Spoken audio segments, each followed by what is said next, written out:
Hola, ¿qué tal? Mi nombre es Anagnu. Bienvenido al video número 5. En este caso vamos a hablar en particular del Éxodo hebreo, siguiendo un poquito con el tema de la arqueología bíblica. Vamos a ver qué tan posible es que los acontecimientos que narra precisamente la Biblia hayan sido ciertos o que tal vez hayan sido fantasía o tal vez la mezcla de los dos. Pues bien, sin más por el momento, bienvenido y comenzamos.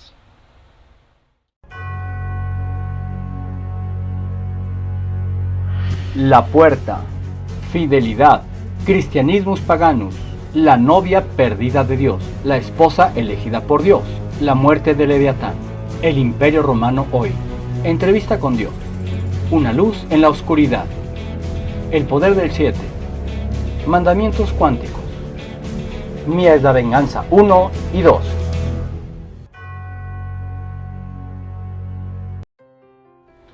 Pues bien, lo primero que vamos a ver es que el fenómeno que ocurrió en el Mar Rojo no ocurrió en el Mar Rojo y tampoco ocurrió alrededor de 1250, sino que muy probablemente entre el año 1500 a 1600 a.C. Sí, muchos datos han estado equivocados porque la arqueología, cuando se empezó a, a tener las primeras conjeturas, tradujeron mal las escrituras desde hace mucho tiempo. No sabemos por qué le cambiaron el nombre al lugar del acontecimiento. Sin embargo, cuando nosotros traducimos correctamente de la Torá al español o a cualquier otro idioma, nos damos cuenta que efectivamente no ocurrió en el Mar Rojo, sino ocurrió en el Mar de los Juncos. Y vamos a comprobarlo de la siguiente manera. Y por otro lado, perdón, no ocurrieron los acontecimientos, al parecer, como ya dije, alrededor del año 1250. Pues bien, la primera evidencia que vamos a ver es que la Torá no habla del mar Rojo. De lo contrario, bueno, en hebreo, para que se dijera que pasó el pueblo de Israel por el Mar Rojo, tendría que decir Yam Edom. Yam significa, bueno, un lugar donde hay agua, y la palabra Edom en hebreo significa rojo. Pero resulta que la Biblia o la Torá nunca ha dicho Yam Edom, sino lo que dice es Yam Suf. La palabra Suf significa juncos. Entonces, la traducción correcta, y eso nos traslada del lugar del supuestamente Mar Rojo al Yam Suf, como yo les comento. Y en este momento voy a poner cómo se escribe uno y otro, para que se den cuenta de cómo, pues no sé, en algún momento de la historia alguien o no lo quiso traducir correctamente, o sencillamente fue un error de traducción. Sea como sea, entonces vamos a hablar o vamos así a decir que efectivamente no fue en el lugar que se dice. Y bueno, vamos a poner en este momento Yam Suf como se escribe correctamente, y Yam Edom como nunca se debió de haber, perdón, que nunca vino de Yam Edom y sí de Yam Suf. Ok, vamos a verlo.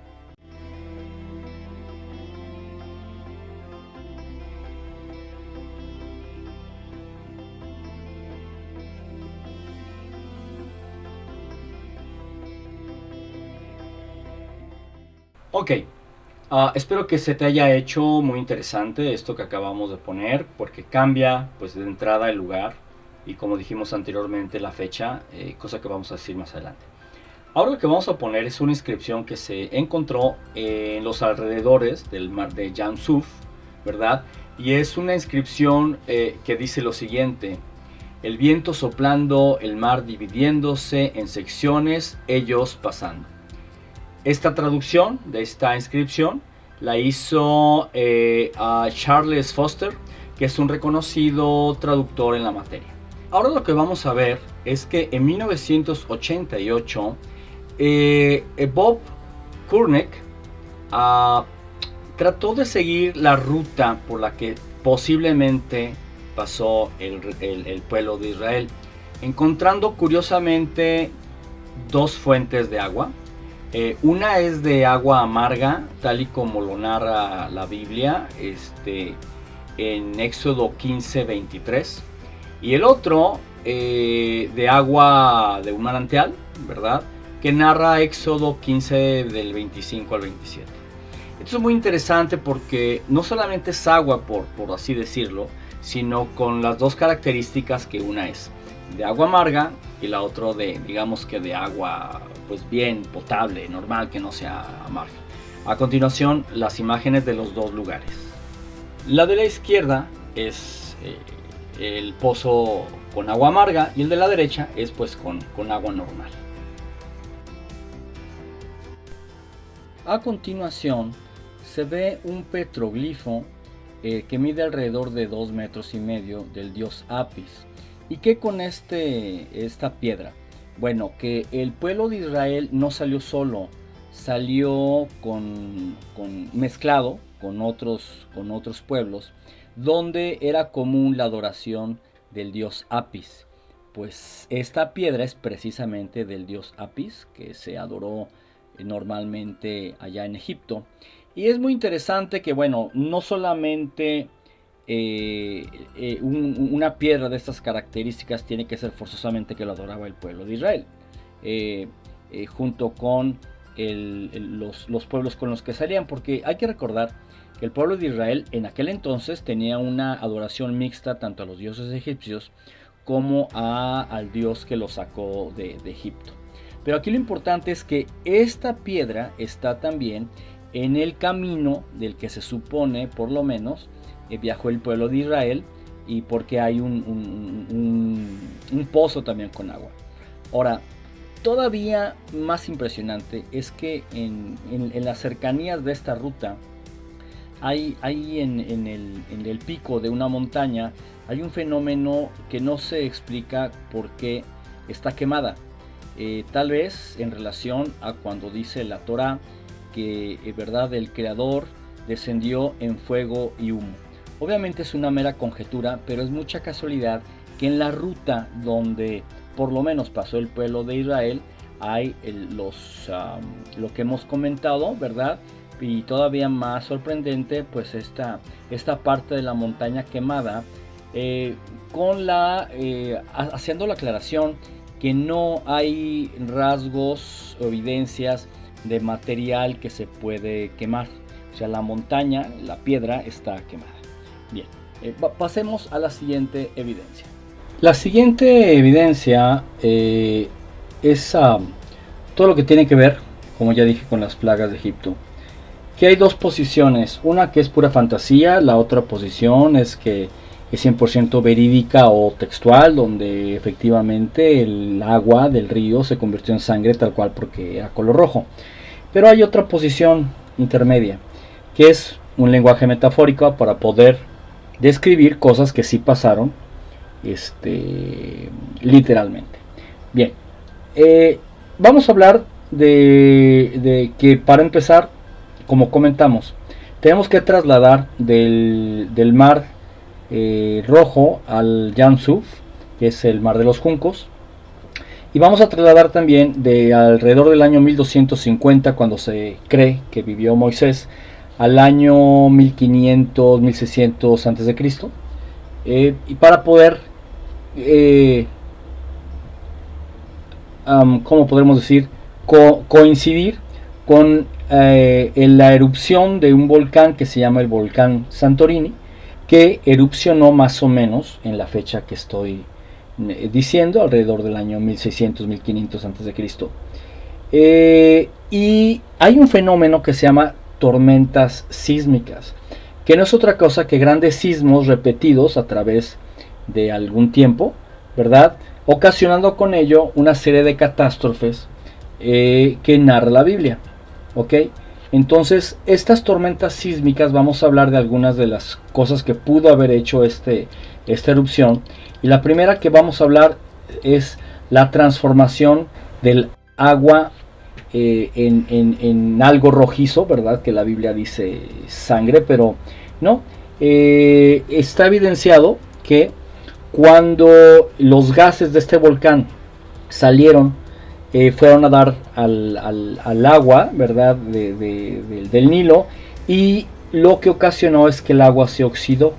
Y recordemos que el óxido es color rojo, entonces por eso habla de que se convirtió el agua en sangre. No tenemos fotografías de ese evento, obviamente no existía la fotografía, pero lo que sí tenemos son algunos eventos que ocurrieron muy similares, precisamente por ese proceso de oxidación.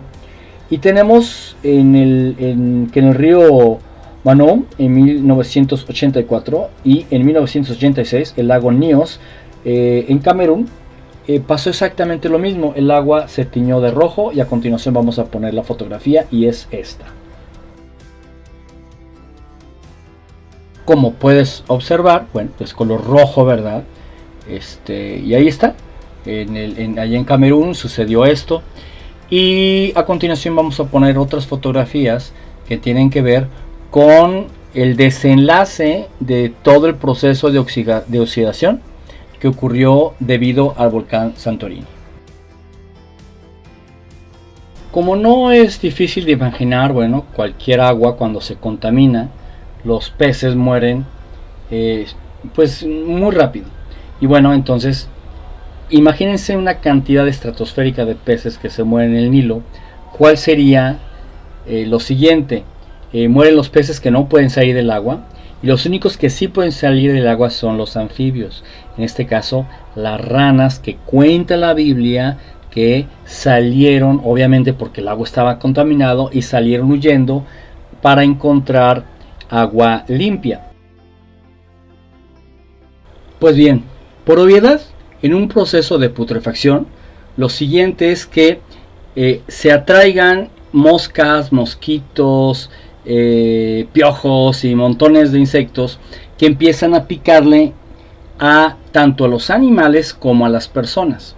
Obviamente, todo colaboró para tener un proceso, como yo dije, de putrefacción. Imagínense el escenario. Millones de peces muertos, ranas, y luego estos fueron a picarle a los animales y a las personas, causando úlceras, causando montones de cosas que, bueno, no tengo fotografías de los animales, tal vez ni siquiera se notarían, pero finalmente sabemos todos que atraen enfermedades. Y ahora lo que voy a poner son algunas fotografías de algo que ya ocurrió precisamente en la modernidad, evidenciando pues que lo que narra la Biblia no es otra cosa, como ya dije, de un proceso de putrefacción. La siguiente plaga es lo que se conoce como el granizo, que cayó, ¿verdad?, del cielo. Pero aquí lo interesante es que no era un granizo común y corriente. Dice la Biblia que eran grandes trozos mezclados con fuego. Pues déjame decirte que hay un papiro egipcio, se llama Ipower, el papiro de Ipower, que es precisamente de alrededor del año 1500, donde narra que un granizo extraño cayó del cielo junto con fuego. ¿Ok? Hoy se explica esto a través de un fenómeno climatológico que se le llama granizo volcánico. Y no es otra cosa que cuando sube una nube de cenizas con agua muy caliente, de la erupción en este caso de un volcán, que obviamente pues produce humedad en la atmósfera, y ya después precisamente por fenómenos climatológicos se hace o se convierte en una especie de cristal muy similar al granizo. Es decir, o como conclusión, es muy posible que la caída de fuego volcánico junto con algo parecido al granizo cayó del cielo. De esta manera, entonces estamos hablando que este fenómeno se puede explicar a través de la ciencia, y vamos a proseguir con la siguiente evidencia. La sexta evidencia son las famosas langostas. Ahora bien, hoy se calcula que un enjambre del tamaño del que narra la Biblia podría haber sido entre 40 y 80 millones de ellas por kilómetro cuadrado. Difícil tal vez acá en México para poder entender esto, pero déjenme decirles que se presentó un fenómeno muy similar hace poco tiempo, en el año 2020, que invadió varios países. Fueron unos 6 países más o menos que invadieron, y el fenómeno está constatado por el periódico El País, donde habla de esta enjambre de langostas.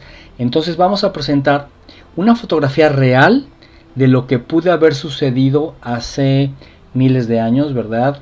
Con los enjambres que narra la Biblia, lo cual nos dice que es posible, bajo obviamente la lógica que nos dice que todo vino, como ya como hemos repetido, de un proceso de putrefacción, iban pasando las langostas, probablemente atraídas por todo el enjambre que traían ahí de, de, de animales que se fueron, que eran alimento para las langostas, y finalmente cuando cae el fuego con granizo, muy probablemente estas tuvieron que bajar, haciendo todos los estragos que son lógicos. La siguiente plaga, la plaga número 7, son las tinieblas. Cuenta la Biblia que las tinieblas se podían tocar. Si yo lo trato de explicar textualmente, pues no, la oscuridad no se puede tocar. Pero ¿de qué manera sí se puede? Bueno, metafóricamente, de la siguiente manera. Y nos volvemos otra vez a la erupción del volcán Santorini. Cuando todo volcán hace erupción, la nube que hace pues es muy densa. Se calcula que fue alrededor de 40 kilómetros de alto por 200 kilómetros de diámetro. Y bueno, esas tinieblas se podían tocar porque no eran otra cosa que las cenizas del volcán Santorini.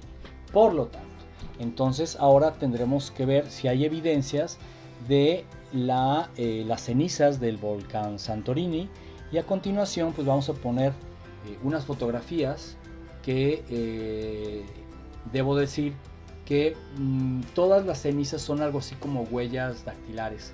Cada ceniza es diferente. Bueno, se encontraron ahí en la tierra de Egipto cenizas que provenían del volcán Santorini, y a continuación vamos a poner pues dichas muestras. Se le ha catalogado como muestra H, y que bueno, se ha identificado que efectivamente vienen del volcán Santorini, como estamos viendo ya desde hace algunos segundos en este video. La última plaga, que nosotros la hemos denominado la octava, yo sé que por tradición se han conocido 7 plagas, pero nosotros la dividimos en una más porque algunas las juntaron, ¿no? No recuerdo, creo que juntaron la de las ranas contra con la de las moscas, no recuerdo. Pero bueno, nosotros la dividimos pues por cada animal en lo específico, por eso nos salieron en nuestro estudio 8 plagas. Pues bien, la octava plaga es la muerte de los primogénitos. Es muy interesante porque tiene que ver mucho con la cultura egipcia, no tanto con fenómenos naturales. Y se trata de lo siguiente. Tenemos que decir que, antes que nada, que en la cultura egipcia a los primogénitos se les colocaba en lugares privilegiados, pero al contrario de lo que hay en otras culturas, a los hijos primogénitos se les colocaba en unos camastros a pocos centímetros de la cama, perdón, del suelo. Y a los demás familiares, inclusive los padres, tenían lugares altos. Ahorita vamos a poner la diferencia entre uno y otros, y como te podrás dar cuenta, en la primera fotografía tenemos un camastro a pocos centímetros del suelo, que es donde se colocaba los primogénitos. Y en la fotografía que tenemos ahora son los camastros que se utilizaban en lugares más elevados, como acabamos de mencionar. Bueno, ¿eso qué tiene que ver con nuestras evidencias? Todo. Miren, nos tenemos que remontar de nuevo a la erupción del volcán Santorini, donde, bueno, este volcán, pues como ya dijimos, emitió gases, etcétera. Y estos gases es muy probable que haya sido dióxido de carbono. Este gas es un gas pesado, lo cual quiere decir que está en lugares bajos. Entonces, si en la cultura egipcia a los primogénitos se les ponía en lugares bajos y el dióxido de carbono es un gas pesado, entonces los que respiraron este gas fueron los primogénitos, salvándose pues todos los demás miembros de la familia.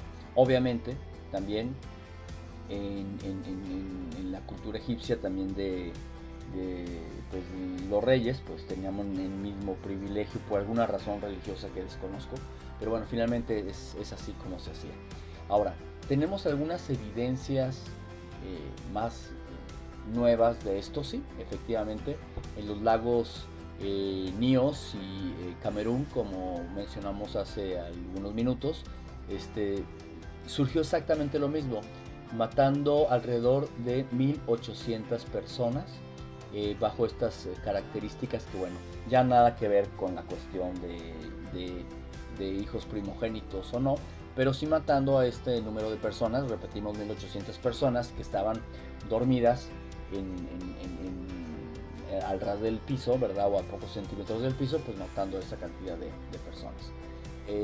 Ahora, esto se evidencia en el Museo Austriaco de Arqueología, y fue el historiador Manfred Weitek quien evidenció esto. Ahora, es bien interesante saber lo siguiente: en este museo se encuentran muchísimos cadáveres de todas las edades que fueron enterrados al mismo tiempo y de forma rápida por alguna razón, y estos cadáveres son exclusivamente de varones. Entonces, ¿qué pasó? ¿Verdad? ¿Por qué hay un número grande de hombres enterrados de una sola vez? Pues fue por una catástrofe. Y además, esto se tiene calculado que fue en los años 1500, 1600 antes de Cristo. Y aquí vamos a tener una evidencia muy interesante. Según el investigador Simcha Jacobovici y otros arqueólogos, el faraón del Éxodo fue Ahmosis. ¿Y esto qué tiene que ver? Pues una coincidencia bien interesante.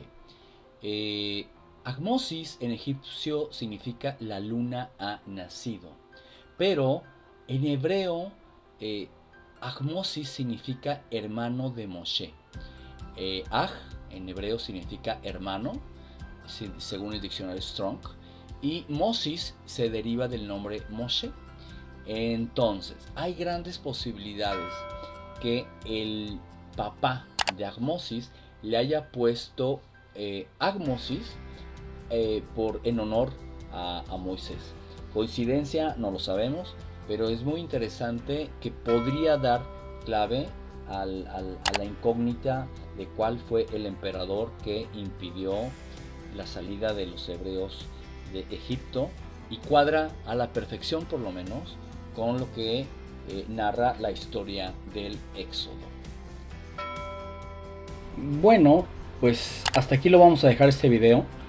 En el siguiente vamos a hablar de más evidencias acerca de todo esto que está súper interesante. Vamos a ver algo que se llama la estela de la tormenta. Vamos a ver si realmente las aguas se dividieron en el mar. Acuérdense que es de los juncos, no el Mar Rojo. Vamos a ver más evidencias. Por el momento nos despedimos, no antes de recordarte que si quieres saber más detalles lo puedes encontrar en el libro de La Puerta, que está de venta en Amazon. Gracias y hasta la próxima. La Puerta. Fidelidad. Christianismus Paganus. La novia perdida de Dios. La esposa elegida por Dios. La muerte de Leviatán. El Imperio Romano hoy. Entrevista con Dios. Una luz en la oscuridad. El poder del 7. Mandamientos cuánticos. Mía es la venganza 1 y 2.